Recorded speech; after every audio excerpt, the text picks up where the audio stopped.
Siang pemirsa, saya Wilson Purba kembali hadir untuk memperbarui informasi Anda dalam iNews siang hari ini. Selain 3 informasi tadi, kami telah menyiapkan beragam informasi menarik lainnya.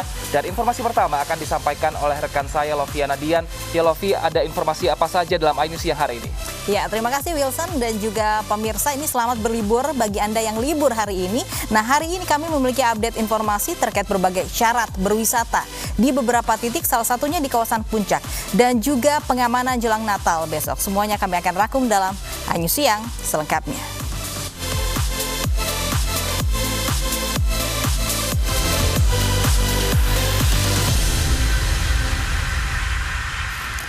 Pemirsa, eksekusi lahan sengketa antara warga dengan pemerintah desa di Lombok Timur ricuh. Pihak ahli waris tidak terima eksekusi lahan sengketa dimenangkan oleh pemerintah desa.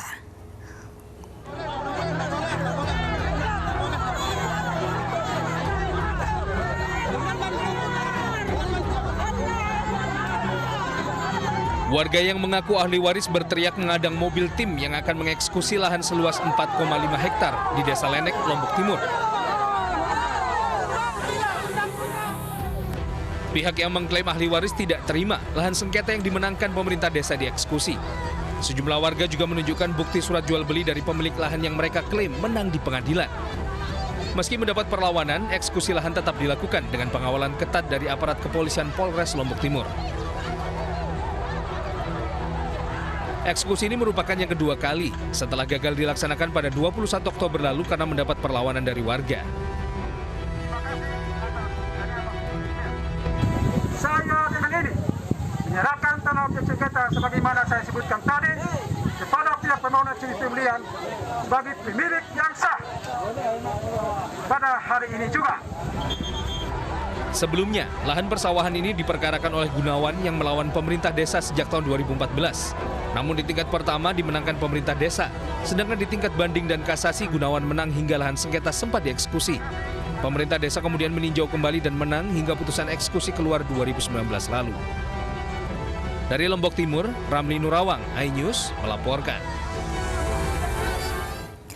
Detik-detik dinding bangunan rumah ambruk akibat terkikis aliran air Sungai Citepus, Astana Anyar, Bandung, Jawa Barat viral di media sosial.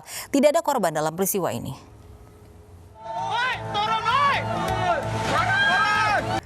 Polisi menangkap dokter gadungan di sebuah rumah kos di kawasan Cempaka Putih, Jakarta. Dokter gadungan ini menipu sejumlah korban yang rata-rata wanita melalui aplikasi layanan pencarian sosial.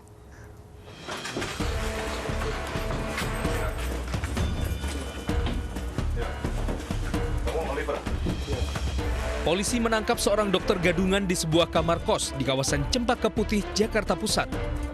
Usai menangkap, polisi menggeledah kamar kos dan menemukan sejumlah peralatan kedokteran, seperti stetoskop, obat-obatan, baju dinas, dan identitas dokter.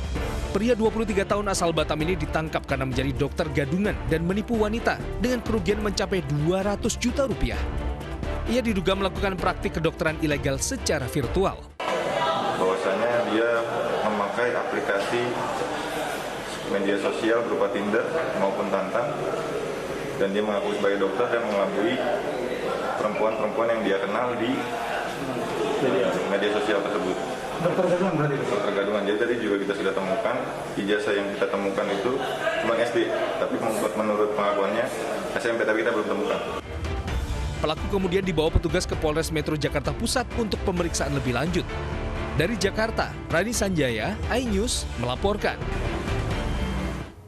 Pemirsa, informasi berikut ini menjadi pengingat kita semua untuk lebih cermat mengawasi anak saat bermain. Seorang bocah 4 tahun asal Pekanbaru Riau tewas tenggelam dalam tangki septik. Diduga korban tewas tenggelam setelah bermain tanpa pengawasan orang dewasa.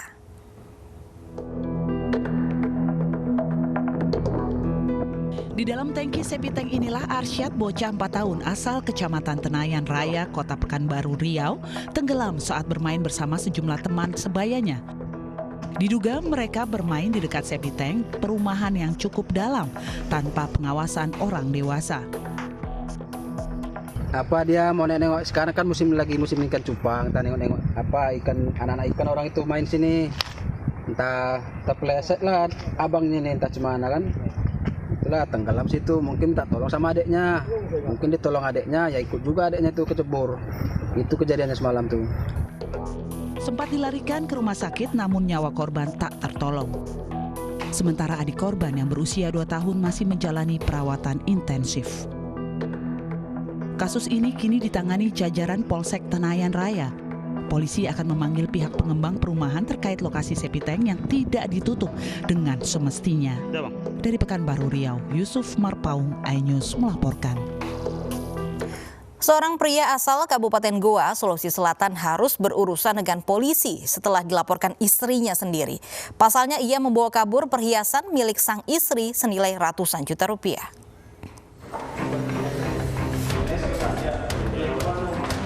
Ada-ada saja kelakuan Irwan, warga Kabupaten Goa, Sulawesi Selatan. Baru setahun menikahi janda kaya, ia sudah harus berurusan dengan polisi setelah dilaporkan istrinya sendiri. Pasalnya, Irwan nekat membawa lari perhiasan, motor, dan telepon genggam milik istrinya dengan total senilai 300 juta rupiah. Harta istrinya lalu dijadikan modal investasi dan membeli perlengkapan karaoke. Total hasil penjualan 181. Iya. Berapa gram? Ya. Berapa gram? Gramnya tidak sampai 260. Iya, 260. Ya. Itu hasil penjualannya kita apakan itu, Pak? Iya. Kita apakan itu uang yang sudah kita hasil penjualannya itu, Mas? Saya pakai ini, Pak. Pakai ada juga saya putar di luar. Investasikan juga ya? Iya. Namun kini Irwan harus mempertanggungjawabkan perbuatannya. Selain meringkus pelaku, polisi berhasil mengamankan sejumlah barang bukti serta uang tunai sebanyak 50 juta rupiah, sisa penjualan perhiasan korban. Dari pengakuan dari korban ini sering bertengkar dengan pelaku.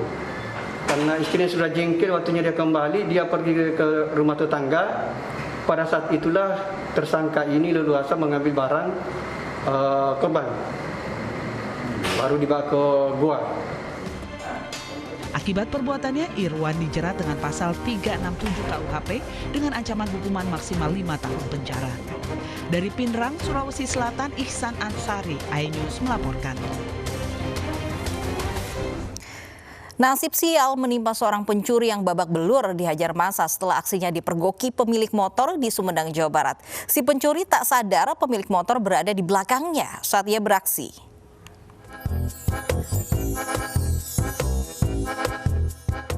Naas.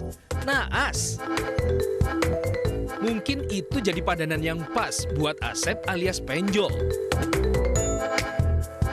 Saat sedang berkonsentrasi beraksi menggasak motor, dia ketahuan sama pemiliknya.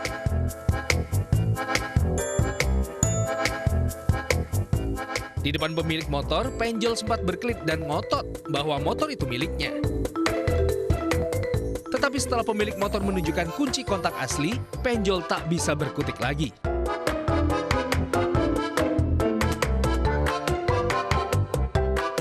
Penjol pun cuma bisa pasrah setelah dikepung warga. Ujung-ujungnya, warga Situraja ini babak belur dihajar warga. Akhirnya Mapolsek Situraja jadi rumah singgah sementara buat Penjol yang tak juga jerah mencuri motor warga. Semoga kapok ya Kang Penjol. Dari Sumedang, Jawa Barat, Beben HVA, iNews melaporkan. Pemirsa, penyidik Bareskrim Mabes Polri menetapkan Rizik Syihab sebagai tersangka kasus kerumunan di Megamendung, Bogor, Jawa Barat. Bareskrim juga menyatakan acara Rizik Syihab di Megamendung tidak ada kepanitiaan.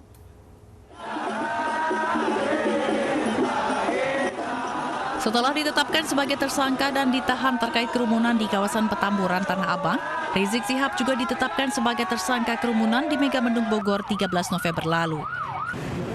Hal tersebut disampaikan langsung oleh Direktur Tindak Pidana Umum Brigadir Jenderal Andi Rian Jayadi. Rizik sudah ditetapkan sebagai tersangka kasus kerumunan di acara peletakan batu pertama Pesantren Alam Agrokultural Markas Syariah di Gadok, Bogor. Andi menambahkan, acara tersebut juga tidak ada susunan kepanitiaan. Di Megamendung itu udah ada tersangka ya? Sudah. Tersangka siapa Bang? NS, Rizik. Oh, udah nanya Rizik. Makanya Rizik juga, berarti dia tidak kepanitiaan juga ya? Sama yang, panitia-panitia lainnya juga kan? Dia tidak ada kepanitiaan di sana. Baru dia langsung. Tidak ada kepanitiaan. Namun Andi belum dapat mengatakan kapan waktu gelar perkara kasus kerumunan di Megamendung tersebut. Dari Jakarta, Sofyan Firdaus, iNews melaporkan. Tim Bareskrim Polri penuhi panggilan Komnas HAM untuk dimintai keterangan terkait penembakan yang berujung tewasnya 6 laskar FPI di ruas tol Jakarta Cikampek. Tim diperiksa selama hampir 8 jam. Setelah menjalani pemeriksaan selama hampir 8 jam, tim Bareskrim Polri meninggalkan kantor Komnas HAM. Selama diperiksa, tim Bareskrim diminta menunjukkan detil barang bukti termasuk senjata api milik laskar FPI dan milik petugas yang terlibat baku tembak. Keterangan ini dibutuhkan agar kasus penembakan 6 laskar FPI bisa selesai dan terungkap faktanya. Kita menyampaikan, membuka, memaparkan barang bukti, ya, barang bukti yang sudah disita oleh penyidik. Di antara barang bukti itu tadi juga sudah disampaikan ada senjata api, baik senjata api petugas maupun senjata api laskar, termasuk juga barang bukti senjata tajam, kemudian juga beberapa barang bukti petunjuk dari forensik, termasuk dengan voice note. Kami ditunjukkan dengan muter macam-macam dan lain sebagainya, yang itu bisa menjelaskan kepada kami melihat sendiri karena kami meminta ke teman-teman kepolisian ini bagaimana posisinya, ini bagaimana musuhnya dan sebagainya, detail sekali, dan itu semoga menjadikan peristiwa ini juga terang.